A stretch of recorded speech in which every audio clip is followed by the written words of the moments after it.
예, 거침없이 하이킥을 날리며 계좌 턴어라운드의 촉매제 역할을 하게 될 가능성이 매우 높은 주식을 발굴하는 시간입니다. 자, 오늘은 탐방으로 보는 종목이란 컨셉으로 유망주를 소개시켜 드리고자 하는데요. 이건 메리츠 증권 광화문 금융센터 차장과 전화를 통해 함께합니다. 반갑습니다.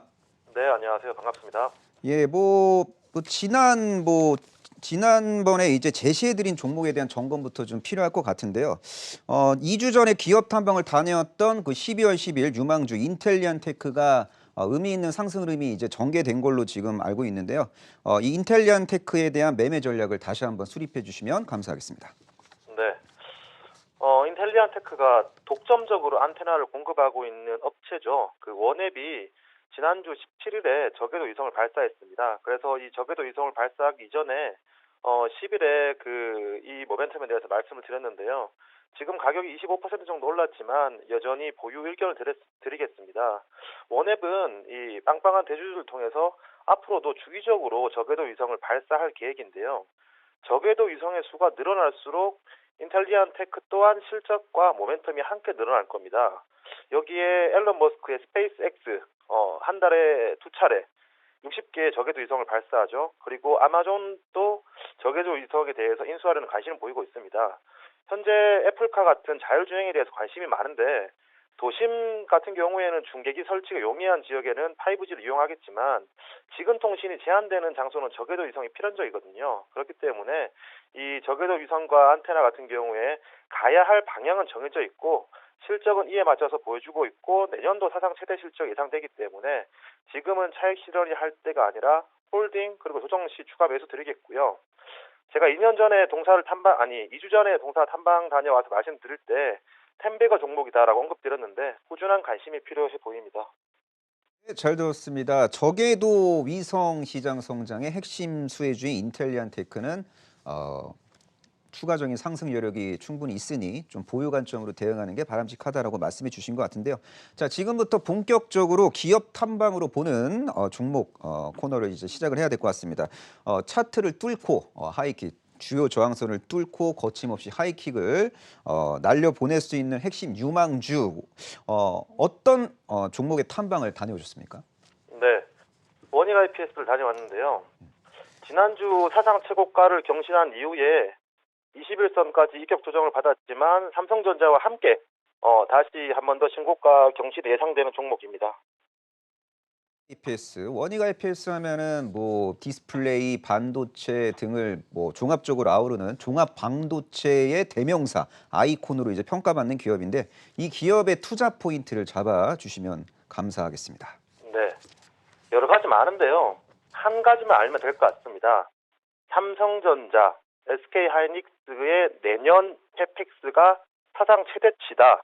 이것만 알면 될 것 같은데요. 내년에 삼성전자는 D램 기준으로 50에서 70K, 그리고 낸드 기준으로 90에서 110K, 그리고 파운더리 기준으로 30에서 50K 정도 신규 투자 예상되는데요. 평택 2기, P2죠. 그리고 시안 2기 X2에 대해서 계속 팩을 채워나갈 예정입니다. 하이닉스 같은 경우에는 이미 발표가 시작되었습니다. 다른 반도체 업종인 테스트나 유진테크를 보시면 21일에 테스트가 하이닉스 양으로 167억, 그리고 22일에 유진테크가 하이닉스 양으로 223억, 23일 유진테크가 169억, 오늘 오전에 테스트가 하이닉스 양으로 69억. 제가 업체들한테 통화를 해보니 그 청주 M15 낸드 팹이고요. 그리고 M16 팹이고 우시 수주가 지금 하이닉스가 이어지고 있습니다. 삼성전자는 FCF가 끝나는 이제 1월 초부터 발주가 예상되는데요.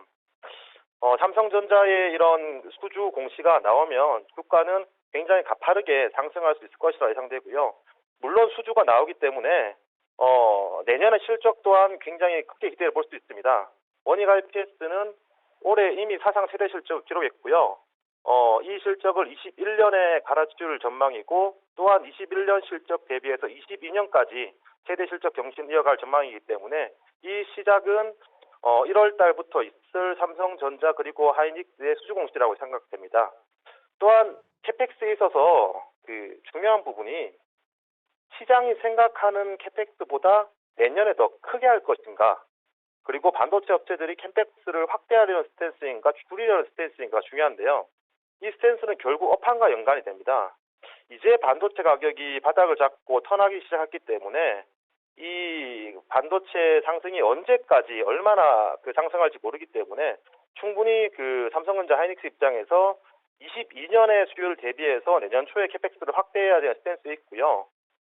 제가 눈여겨보는 부분은 비트코인의 상승입니다. 비트코인의 채굴기의 BEP가 2천만 원 정도인데요. 비트코인 한 개당 2천만 원 정도 수준의 BEP인데 현재 비트코인이 2,600만 원입니다. 이 말은 현재 가격으로 디램이나 그래픽 카드를 구입해서 채굴하더라도 마진이 상당 부분 확보된다는 의미고요. 반도체 구매 수요는 비트코인 상승과 함께 증가될 것으로 예상되고 있습니다. 과거에 17년, 18년 빅사이클 때도 비트코인의 상승과 함께 이루어졌던 부분이 있기 때문에 삼성전자 업황의 개선은 캐펙스의 확대로 이어질 것이고요. 여기 한 가지 더 제가 강조드리고 싶은 게 최근에 환율이 하락하고 있습니다. 환율이 하락한다는 것은 삼성전자 하이닉스 입장에서 제품을 팔아서 원화로 얻는 수혜는 떨어지지만 반대로 해외산 장비를 구입할 수 있는 구매력은 커진다는 겁니다. 그렇기 때문에 환율 하락 또한 캐펙스의 확대로 연결시킬 수 있다라고 생각됩니다. 네, 잘 들었습니다. 자, 원익 IPS의 이제 뭐 차별화된 강점에 대한 게 궁금한데요. 왜냐면 워낙 많은 뭐 장비주들이 있고 뭐 죄다 다 이제 뭐 삼성전자 하이닉스 설비 투자의 수혜주라고 주장하는 기업들이 워낙 많아서 이 원익 IPS의 이 차별화된 강점도 궁금하고요. 현재 시점에서 좀 유념해야 될 어떤 리스크, 위험 요인은 어떤 게 있는지 설명해 주시면 감사하겠습니다. 네. 가장 큰 포인트가 삼성전자의 21년 사상 최대 캐펙스이기 때문에 원익 IPS뿐만 아니라 다른 반도체 장비주들에 대해서 다 긍정적인 뷰를 제시해드립니다. 원익 IPS, 테스, 유진테크, PSK, PSK 같은 경우는 제가 탐방을 6, 7차례 정도 다녀왔고요. 대부분 회사를 다수를 다녀왔습니다. 그렇기 때문에 대부분 다 저는 신고가를 갈 것으로 보고 있고요. 원익 IPS만의 경쟁력은 파운드리향 매출 비중이 확대된다는 겁니다. 19년도에 파운드리향 매출 비중이 11%, 올해는 16% 예상되고요. 내년에는 21% 예상됩니다.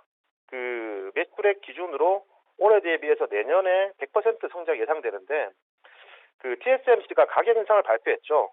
TSMC의 고객사 입장에서는 굉장히 기분 나쁠 수밖에 없는 상황인데요. 인텔 또한 CPU 파운드리를 추진한다는 뉴스를 발표했습니다.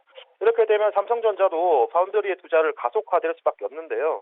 그에 따라서 이 파운드리향 매출 비중이 늘어나면 늘어날수록 그 종목의 멀티플은 더욱더 상향시킬 수밖에 없는 거고요. 앞서서 리스크를 말씀하셨는데 이렇게 좋은데 왜 주가는 삼성전자에 비해서 언더퍼폼하냐라고 많이들 물어보십니다. 가장 큰 이유는 대주주 양도세 회피 물량에 대한 매도고요. 이 회피 물량이 배당락 전일인 28일 이후로 해소되기 때문에 저는 28일 이후 그리고 내년 초에 삼성전자와 함께 동행해서 상승할 것이다라고 보고 있습니다. 네, 잘 들었고요. 그러면 이제 끝으로 이제 원익 IPS의 투자 전략까지 이제 수립해 주시면 좋을 것 같습니다. 네. 한 가지 더 말씀드리고 싶은 부분은 평택 3기 P3에 대한 단어를 기억해 주셨으면 좋겠는데요. 지금 캐펙스는 P2를 기준으로 이루어지고 있습니다. 근데 P2를 채우지도 않았는데 P3를 한다라는 이야기가 나오면 시장은 굉장히 흥분할 가능성이 많기 때문에 이 P3 평택 3기에 대한 단어를 굉장히 기억해 주시고요. 내년 초에 삼성전자 JY에 관련된 정치적인 이슈가 마무리될 때쯤이면 분명 이 평택 3기에 대한 마케팅 언론 플레이가 있을 것이다라고 예상하고 있습니다. 동사의 실적은 올해 최초로 매출액 1조 원을 돌파할 것으로 예상되고 있고요. 내년에는 1.2조 원 돌파가 예상됩니다. 목표가로 제시해드리자면 53,000원, 손절가는 39,000원 제시해드리겠는데 목표가 53,000원이면 업사이드 25% 수준입니다. 업사이드 25%면 너무 작은 것 아닌가 이렇게 말씀하시는 분들이 많거든요. 하루 만에 20%, 30%씩 오르는데 맞는 말씀이긴 합니다. 하지만 불에 불타는 식의 매매가 아니라 이 증액 요소를 수주를 통해서 확인하고 멀티플 할증 요소를 확인하는 콜이기 때문에 리스크 대비해서는 안정적인 수익률이 기대된다라는 콜을 드리겠고요. 삼성전자에게 있어서 하루 20% 30% 수익률을 기대하시는 분들 없을 겁니다. 다만 과거 반도체 빅사이클에서 삼성전자가 상승할 때 실적이 동반 개선되는 소부장을 두고 상승한 사례는 없었기 때문에 이에 대한 동반 상승이 기대된다라는 콜을 드리겠습니다. 네, 잘 들었습니다. 삼성전자가 D램, 낸드, 파운드리 그리고 삼성 디스플레이가 OLED 분야에 적극적으로 설비 투자를 하게 될 경우 가장 크게 수혜를 볼 가능성이 높은 종합 IT 대표주, IT 장비 대표주 원익 IPS를 소개시켜 주셨고요. 지금까지 이건 메리츠 증권 광화문 금융센터 차장과 함께했습니다. 고맙습니다. 네, 감사합니다.